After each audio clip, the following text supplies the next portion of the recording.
यस एक्सप्लेनरमा स्वागत छ। आज हामी एकदमै चाखलाग्दो विषयमा कुरा गर्दैछौँ। कसरी ठूला म्याक्रो आर्थिक सिद्धान्तहरूले आम मानिसको दैनिक जीवन र उनीहरूको वित्तीय पहुँचलाई सिधै असर गरिरहेका हुन्छन्। अर्थतन्त्रका यी अमूर्त कुराहरू र ग्राउन्ड लेभलको यथार्थ बीचको रोचक सम्बन्धलाई आज हामी केलाउनेछौँ। आजको हाम्रो रूपरेखा सरसर्ती हेरौँ है त। हामी वित्तीय प्रणालीका कार्यहरूबाट सुरु गरेर ब्याङ्क र बजार बीचको बहस अनि वित्तीय समावेशीकरणको अर्थ हुँदै अन्त्यमा नेपालको एउटा महत्त्वपूर्ण केस स्टडीमा पुग्नेछौँ।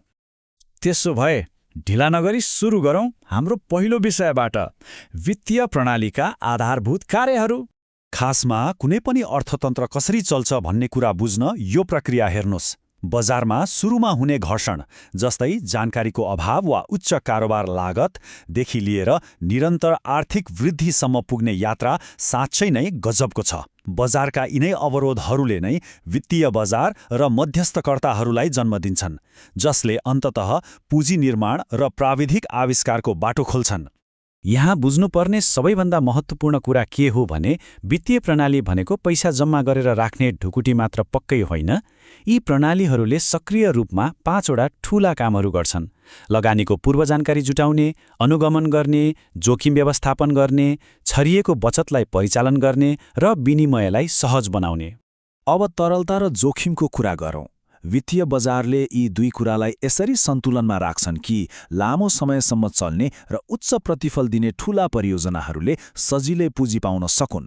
यसले गर्दा एकातिर बचतकर्ताको पैसा अनिश्चितकालका लागि फस्दैन भने अर्कोतिर पैसाको अभावमा राम्रा परियोजनाहरू पनि रोकिँदैनन्। यो साँच्चै नै एउटा गजबको सन्तुलन हो।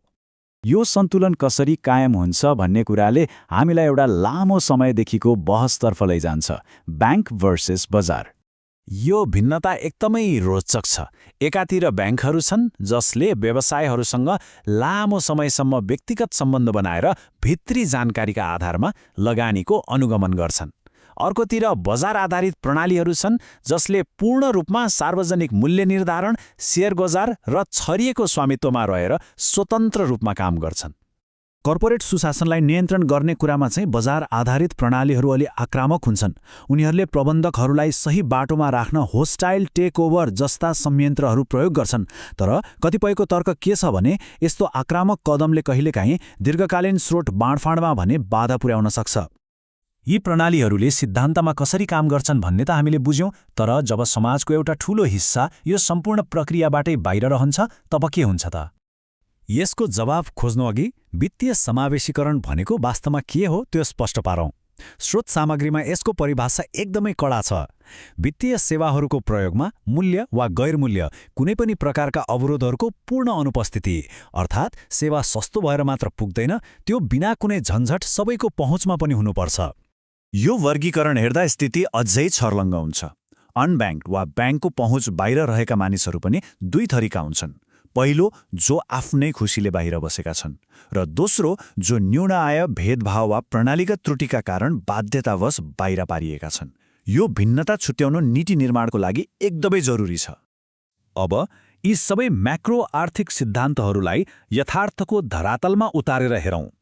यसका लागि हामी एउटा यस्तो देशको केस स्टडी गर्दैछौँ जसले यो अवरोधहरूसँग निरन्तर लडिरहेको छ, नेपाल। सन् 2014को अन्त्यतिर गरिएको सर्वेक्षणको यो तथ्याङ्कलाई एकपटक हेरौँ। नेपालका 61% वयस्कहरू औपचारिक ब्याङ्किङ प्रणालीमा आबद्ध छन्, जुन राम्रो कुरा हो। तर अझै पनि उल्लेखनीय 21% मानिसहरू पूर्ण रूपमा अनौपचारिक माध्यममै निर्भर छन् र 18% त कुनै पनि वित्तीय सेवाबाट पूर्ण रूपमा वञ्चित छन्। यी सूचकहरूले माइक्रो स्तरको यथार्थ उजागर गर्छन्। मोबाइल मनी खाता, एटिएमको घनत्व र ऋण लिने दर जस्ता तथ्याङ्कहरूले ग्राउन्ड लेभलमा मानिसहरूको वित्तीय पहुँच कस्तो छ भन्ने कुराको स्पष्ट चित्र प्रस्तुत गर्छन्। तर यहाँ एउटा एकदमै अचम्म लाग्दो तथ्य छ।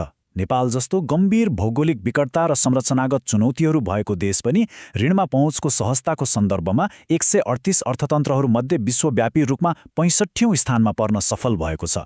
यो पक्कै पनि सानो उपलब्धि होइन। वित्तीय बहिष्करणलाई हटाउन नेपालले हात बाँधेर बसेको छैन।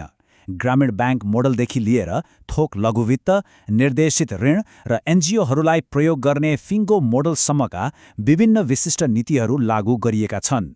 यी सबैको एउटै लक्ष्य हो सीमान्तकृत वर्गसम्म वित्तीय सेवा पुर्याउनु।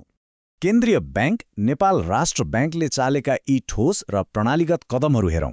दुर्गम जिल्लामा शाखा खोल्ने ब्याङ्कलाई निब्र्याजी ऋण दिने, कृषि र साना व्यवसायलाई 1% विशेष पुनर्कर्जा सुविधा दिने र लघुवित्तहरूले आफ्नो खुद नाफाको 1% ग्राहक संरक्षण कोषमा राख्नै पर्ने जस्ता व्यवस्थाहरू गरिएका छन्।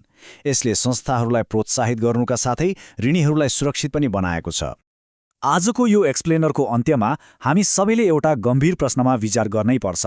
यदि वित्तीय बजारका अवरोधहरूले निरन्तर रूपमा असमानता सिर्जना गरिरहन्छन् भने के यस्ता सर्वव्यापी वित्तीय समावेशीकरणका प्रयासहरूले अन्ततः गरिबीको चक्रलाई सधैँका लागि तोड्न सक्लान् त?